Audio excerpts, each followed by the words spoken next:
अस्सलाम वालेकुम। आज पंजाब असेंबली में क्या हुआ, कौम ये जानना चाहती है। दूसरा, कराची के अंदर आज इमरान खान साहब ने जलसा किया, जलसा कैसा रहा। पहले तो आपको बताते हैं पंजाब असेंबली में एक्चुअली हुआ क्या। आज हमजा शहबाज साहब वज़ीर पंजाब तो मुंतखब हो गए, लेकिन जो कुछ पंजाब असेंबली में आज सारा दिन होता रहा, पाकिस्तान की पार्लिमानी तारीख का बड़ा ही अफसोसनाक वाक़या है। जब आज डिप्टी स्पीकर दोस्त मुजारी ने कार्रवाई का आगाज किया, तो उसी वक्त पाकिस्तान तहरीक इंसाफ ने, मुस्लिम लीग कायद आज़म ने एक बाकायदा मनसूबबंदी कर ली थी कि किसी सूरत भी आज जो है वो वोटिंग नहीं होने देनी, और किसी भी सूरत हमजा शहबाज को आज वज़ीर आला पंजाब मुंतखब नहीं होने दिया जाएगा। अगरचे उनका इंतखाब हो चुका है, 197 वोटों ने लिए हैं, लेकिन चौधरी परवेज लाई जो कि स्पीकर है पंजाब असेंबली के, इस बात से अभी तक इनकारी है। वो कहते हैं मैं किसी नोटिफिकेशन को नहीं मानता और दोबारा से अपने इख्तियार संभाल कर कार्रवाई को चलाऊंगा इजलास को। गोया एक अभी तक टेंशन की कैफियत तो है, लेकिन आज जब सुबह इजलास शुरू हुआ तो उस वक्त जो पीटीआई के अरकान थे और जो मुस्लिम लीग कायद आज़म के अरकान थे, वो सारे एक मुकम्मल मनसूबा बंदी कर चुके थे कि किस तरीके से वोटिंग को रोकना है। और साथ साथ इस वक्त जो असल हकीकत है वो ये है कि पंजाब असेंबली के जो मुलाजमीन हैं, स्टाफ हैं, वो सारे चौधरी परवेज लाई साहब के कंट्रोल में हैं। उनके बहुत ही करीबी एक साथी जो है इस वक्त सेक्रेटरी असेंबली भी हैं, और साथ साथ जो स्टाफ है सारा, चौधरी परवेज लाई साहब ने उनको पहले से कन्वे कर दिया था, सिक्योरिटी स्टाफ को कह दिया था अगर जरूरत पड़ी तो आप मुकम्मल तौर पर इस वोटिंग को रोकने की कोशिश करेंगे।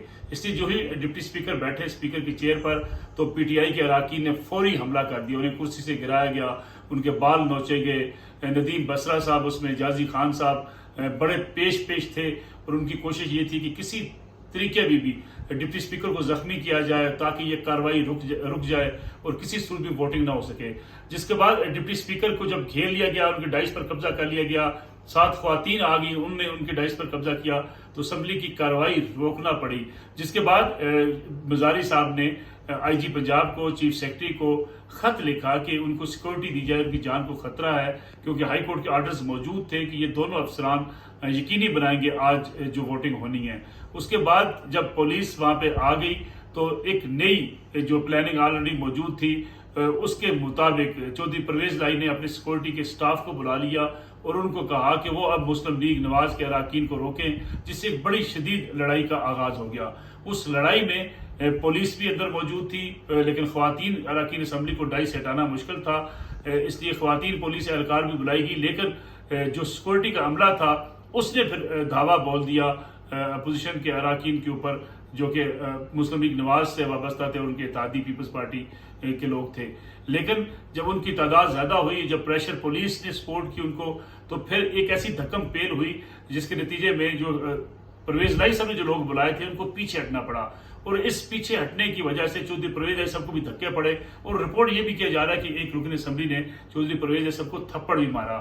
वीडियोज उसकी तलाश भी की जा रही हैं, और जब उनको थप्पड़ लगा और वो जख्मी हुए तो उसके बाद से फिर हालात मजीद बिगड़ते चले गए। जिसके बाद फिर वोटिंग का आगाज हो गया, और वोटिंग कराने में जो है वो डिप्टी स्पीकर कामयाब हुए और हमजा शहबाज शरीफ उस इंतखाब को जीत गए, जिसको चौधरी परवेज लाई साहब अभी तक मानने से इनकारी हैं। गोया प्लानिंग पहले से मौजूद थी, सारा सिक्योरिटी स्टाफ अलर्ट कर दिया गया था, असेंबली का सारा स्टाफ उसको अलर्ट किया गया था कि आज वोटिंग किसी सूरत न होए। दूसरी तरफ PMLN जो है वो भी अपने पूरे मनसूबबंदी करके गई थी। तो गोया आज असेंबली के अंदर जो कुछ हुआ वो पाकिस्तान की सियासी तारीख का एक बहुत ही अफसोसनाक दिन है कि इस तरीके से असेंबली की कार्रवाई को रोकने की कोशिश की गई, क्योंकि चौधरी परवेज लाई ये बात तय कर चुके थे कि वो वोटिंग नहीं होने देंगे। इमरान खान साहब से उनकी जो बातचीत हुई उसमें भी तय किया गया था कि वोटिंग रोकने की हर मुमकिन कोशिश की जाएगी, सिक्योरिटी अमले को बुलाया जाएगा, स्टाफ को इस्तेमाल किया जाएगा। पंजाब असेंबली के अंदर लोटे लाने का जो है वो सेहरा भी चौधरी परवेज लाई और उनकी टीम के साथ जाता है। सिक्योरिटी के सारे स्टाफ ने मुआनत की मुस्लिम लीग कायद आज़म के अरकान को और PTI के अरकान को कि वो लोटे लेकर अंदर आए, और जो ही इजलास का आगाज होगा मुजारी साहब को लोटे मारने शुरू कर देंगे, और लोटे मारे भी गए। ये लोटे अंदर आना एक बड़ा अलमिया था। लोटे अंदर लाने की इजाजत किसने दी, क्योंकि इसकी ऑलरेडी प्लानिंग मौजूद थी कि अमला तावन करेगा, जो कुछ भी बाहर से कुछ चीज लेकर आएगा उसे अंदर आने दिया जाएगा। तो गोया ये बड़ा अफसोसनाक वाकया है जिसकी तहकीकात होनी जरूरी है। पहली तहकीक ये होनी जरूरी है कि आखिर लोटे अंदर कैसे आए। दूसरी तहकीक कि जो बाहर से प्राइवेट लोग अंदर आए उनको अंदर आने की इजाजत किसने दी। तीसरी, सिक्योरिटी का सारा अमला और सारा इंतजामिया चौधरी परवेज लाई के हुक्म के तहत चल रही थी, तो फिर इतना बड़ा फसाद हुआ क्यों? पुलिस को क्यों आना पड़ा? चीफ सेक्रेटरी को क्यों मुदाखलत करनी पड़ी? और पंजाब असेंबली के लिए इतना बड़ा आज का दिन बदनामी का बायस क्यों हुआ? अब आते हैं कराची के जलसे की तरफ। आज कराची में जलसा हुआ, अच्छा जलसा किया इमरान खान साहब ने, लेकिन ये कहा जाए कि पाकिस्तान की तारीख का बड़ा जलसा था या पीटीए ने अपने रिकॉर्ड तोड़े, ऐसा नहीं है। लेकिन दूसरी तरफ इमरान खान साहब के आज मौकफ में कदरे थोड़ा सा सियासी झलक नजर आई। पहले वो कहा करते थे कि हम अपने मुखालफिन को छोड़ेंगे नहीं। आज उन्होंने कहा जो लौटे हुए हैं, जिन्होंने उनको वोट नहीं दिया, उनको सियासी मैदान में जब इलेक्शन आएंगे तब उनको बताया जाए, गोया उनके खिलाफ वोट दिया जाए। तो सियासी अमल का हिस्सा बनते हुए इमरान खान दिखाई दे रहे हैं। और साथ साथ जो उन्होंने कहा एब्सोल्युटली नॉट का एक बयानिया वो लेकर चल रहे थे।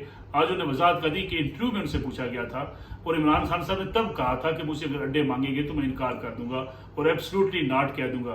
गोया वो बयानिया भी जिसको DGISPR मुसलसल रद्द कर चुके थे, अपनी प्रेस कॉन्फ्रेंस में कह चुके थे, न किसी ने अड्डे मांगे और ना ही कोई ऐसी किसी तरफ से हमसे अड्डों की डिमांड की गई, बल्कि अगर अड्डे मांगे जाते तो रियासत पाकिस्तान का और फौज का भी यही मौकफ होता, एब्सोल्युटली नॉट। गोया इमरान खान साहब अपने उस एग्रेशन में आज ज्यादा नजर नहीं आए जितना उन्होंने पेशावर में गम और गुस्से का इजहार किया था। गोया लग रहा है कि इमरान खान साहब आस्ता आस्ता जलसों के साथ साथ इस तरफ आते हुए जरूर दिखाई देंगे कि एक प्रेशर डेवलप किया जाए इलेक्शन का प्रोसेस, और दूसरा एक ऐसा माहौल ना बने जिससे मुहाजराई बढ़ जाए और कोई तीसरी कुव्वत इसका फायदा उठा सके। क्योंकि अगर लड़ाई बढ़ती है, अगर मुहाजराई बढ़ती है, तो फिर इमरान खान साहब के भी नुकसान होगा।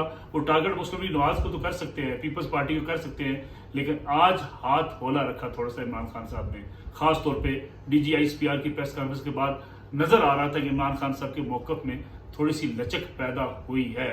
और अमेरिका के हवाले से जो सड़कों पे उनके कायदीन नारे लगा रहे हैं, अमेरिका का जो यार है, गद्दार है, गद्दार है और अमेरिका मुर्दाबाद, आज इमरान खान साहब ने कहा कि उनको साजिश से हटाया तो गया है, लेकिन वो एंटी अमेरिकन नहीं है, वो एंटी इंडिया नहीं है। गोया उन्होंने अपना मौका ये देने की कोशिश की कि मुझे हटाया तो गया है किसी साजिश के नतीजे में, लेकिन मैं एंटी अमेरिकन नहीं हूँ। ये भी थोड़ी सी लचक है इमरान खान साहब के इस जलसे में। लाहौर का जलसा बताएगा इमरान खान साहब पंजाब के अंदर वजारत आला मुस्लिम लीग नवाज के पास जा चुकी है। लाहौर के जलसे के अंदर इमरान खान साहब क्या मौकफ इख्तियार करते हैं? जरदारी साहब कराची में उनकी तोपों का निशाना बहुत कम थे, पीपल्स पार्टी को उन्होंने टारगेट बहुत कम किया। पंजाब के अंदर उनका टारगेट क्या होगा, कौन होगा, ये लाहौर का जलसा बताएगा।